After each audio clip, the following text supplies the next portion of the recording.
Hello friends, मेरा नाम है नीलेश बजाज और इस वीडियो में हम देखेंगे storage classes of C language. Okay, so let's start. देखिए, लास्ट वीडियो में हमने देखे थे automatic storage class, register storage class and static storage class, और इस वीडियो में हम देखने वाले हैं एक्सटर्नल स्टोरेज क्लास के बारे में। ओके, स्टोरेज क्लासेस आपके वेरिएबल के बारे में आपको चार चीज़ें डिस्क्राइब करते हैं, जैसे कि उसका लोकेशन, उसकी डिफ़ॉल्ट वैल्यू, उसका स्कोप और उसकी लाइफ। ठीक है, देखिए अब तक आपने जो स्टोरेज क्लासेस देखे, जैसे कि नंबर 1 ऑटोमेटिक स्टोरेज क्लास। तो ऑटोमेटिक स्टोरेज क्लास के लिए सपोज ये है आपका ऑटोमेटिक स्टोरेज क्लास, तो ऑटोमेटिक स्टोरेज क्लास के लिए लोकेशन क्या होता है, तो रैम, राइट। देन उसकी डिफॉल्ट वैल्यू क्या होती है, तो गार्बेज। देन उसका स्कोप कैसा होता है, जिस ब्लॉक में आप उसको डिक्लेयर करेंगे दैट इज लिमिटेड। और उसकी लाइफ कैसी होती है, तो जिस ब्लॉक में आपने डिक्लेयर किया वहीं तक, मतलब जैसे ही वो ब्लॉक क्लोज होता है आप उस वेरिएबल को फिर से जब यूज करोगे तो नए से आपको मिलेगा, दैट इज लाइफ कैसी होती है, limited up to that block only. ठीक है, नाउ उसके बाद में हमने देखा रजिस्टर स्टोरेज क्लास। तो रजिस्टर स्टोरेज क्लास के बारे में एक रूल और था कि मैक्स टू मैक्स आप 2 बाइट के डेटा तक उसको यूज कर सकते हैं। चलो ठीक है, ऐसे वेरिएबल कहां जाके सेव होते हैं, तो कंप्यूटर की रजिस्टर्स मेमोरी में, और इसकी processing speed as compare to automatic storage class ज्यादा रहती, तो जनरली इनको कहां यूज करते हैं, लूपिंग कंसेप्ट में। ठीक है, इनकी भी डिफॉल्ट वैल्यू क्या होती है, गार्बेज। इनका भी स्कोप कैसा होता है, लिमिटेड, और लाइफ कैसी होती है, लिमिटेड। मतलब सिर्फ कौन सा पॉइंट बदला है यहां पर, इनका लोकेशन। ऑटोमेटिक स्टोरेज क्लास का लोकेशन क्या था, रैम, तो रजिस्टर स्टोरेज क्लास का लोकेशन क्या है, रजिस्टर्स। ओके, नाउ फिर हमने देखा था स्टैटिक स्टोरेज क्लास। तो स्टैटिक स्टोरेज क्लास की जो मेमोरी लोकेशन होती है वो क्या होती है, रैम। हाँ, यदि हम इसको वैल्यू नहीं प्रोवाइड करते तो डिफॉल्ट वैल्यू क्या मिलती है, 0। स्कोप कैसा है, लिमिटेड, बट लाइफ कैसी है, ब्लॉक भले ही खत्म हो जाए, जब तक प्रोग्राम खत्म नहीं होता आपका वो वेरिएबल एक्टिव रहेगा। मींस पहली बार जब आपने उस वेरिएबल को एक्सेस किया था, जो भी वैल्यू आपको मिली होंगी इंक्रीमेंट करके लाइक 1, सेकेंड टाइम जब आप एक्सेस करोगे तो इंक्रीमेंट करके आपको डायरेक्टली 2 मिलेगा, तीसरी बार एक्सेस करोगे तो इंक्रीमेंट करके 3 मिलेगा, लाइक दैट। हमने देखा है वो प्रोग्राम। तो लाइफ कैसे रहेंगी, till the end of application, है ना। मैं यहां पे क्या लिखता हूं, and of application suppose. Now अब हम देखने जा रहे हैं external storage class. External storage class, तो एक्सटर्नल स्टोरेज क्लास की जो मेमोरी होती है वो सेम रहेंगी, that is RAM. Default value आपको 0 मिलेंगी। स्कोप कैसा है, आप अगर किसी पर्टिकुलर एक ब्लॉक में भी डिक्लेयर करते हो तो आप उसको किसी दूसरे ब्लॉक में भी यूज कर सकते हैं। मतलब इसका स्कोप कैसा है, अनलिमिटेड, मतलब पूरे एप्लीकेशन में आप कहीं पे भी यूज करो। और उसकी लाइफ भी कैसी है, till the end of application. Okay, so ये चारों पॉइंट्स में भी आपको ध्यान में आए होंगे, automatic storage class, register storage class, static storage class. और अब हमें देखना है एक्सटर्नल स्टोरेज क्लास।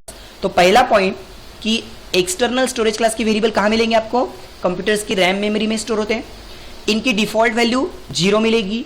ओके, इनका जो स्कोप होता है वो अनलिमिटेड रहने वाला है, और इनकी लाइफ भी एंड ऑफ द एप्लीकेशन तक। ओके, देखते हैं। सबसे पहले यहां पर मैं एक वेरिएबल ले रहा हूं by using the keyword extern.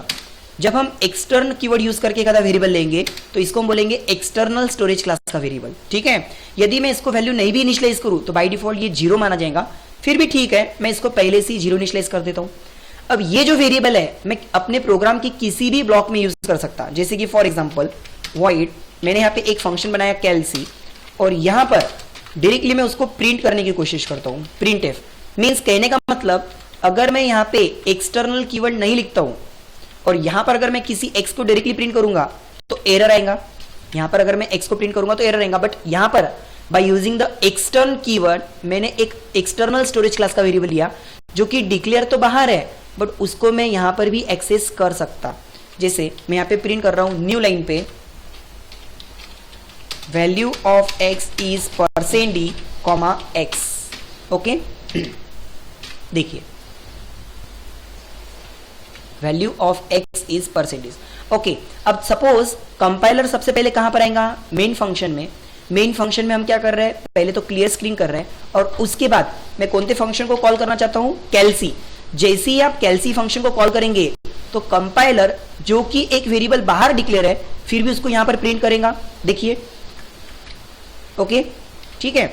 Now अब मैं यहाँ पे क्या करता हूँ, उसी वेरिएबल को इंक्रीमेंट करता हूँ। जैसे हमको देखना है उसकी लाइफ कहाँ तक है, हमने ये तो देख लिया स्कोप कहाँ तक है कि इस वेरिएबल को हम कहीं पे भी यूज कर सकते। अब हमको देखना है उसकी लाइफ कहां तक है। तो देखिए, यदि मैं कैलसी फंक्शन को पहली बार कॉल करूंगा तो पहली बार उसकी वैल्यू इंक्रीमेंट होकर कितनी मिलनी चाहिए, 1। सेकेंड टाइम अगर मैं फिर से कॉल करता हूं तो फिर से उसकी वैल्यू 0 नहीं होनी चाहिए। अगर उसकी वैल्यू 0 हो रही है मतलब लाइफ कैसी है, लिमिटेड हो जाएंगी। लेकिन अगर मैं सेकेंड टाइम फिर से कॉल करता हूं तो पिछला वेरिएबल कितना था, 1, अब कितना मिलना चाहिए, इंक्रीमेंट होके 2। फिर अगर मैं कॉल करता हूं तो तीसरी बार मुझे कितना मिलना चाहिए, 3। मतलब उसकी लाइफ कब तक है, जब तक आपका एप्लीकेशन क्लोज नहीं होता। देखिए 1 2 3। उतना ही नहीं, ये जो वेरिएबल जो पहले 0 था, पहली बार जब मैंने कैलसी फंक्शन कॉल किया तो वैल्यू इंक्रीमेंट होके 1 प्रिंट हुई।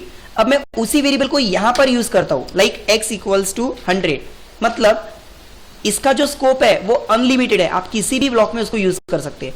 पहली बार जब मैंने कॉल किया तो उसकी वैल्यू कितनी मिली मुझे, 1। लेकिन यहां पर मैंने उसकी वैल्यू को कितना कर दिया, 100। अब अगर मैं फंक्शन को कॉल करता हूं तो वैल्यू कितनी मिलेंगी, 101। फिर फंक्शन को कॉल करता हूं तो वैल्यू कितनी मिलेंगी, 102। देखिए, सो कहने का मतलब एक्सटर्नल स्टोरेज क्लास के वेरिएबल कौन से कीवर्ड से डिक्लेयर किए जाते हैं, एक्सटर्न।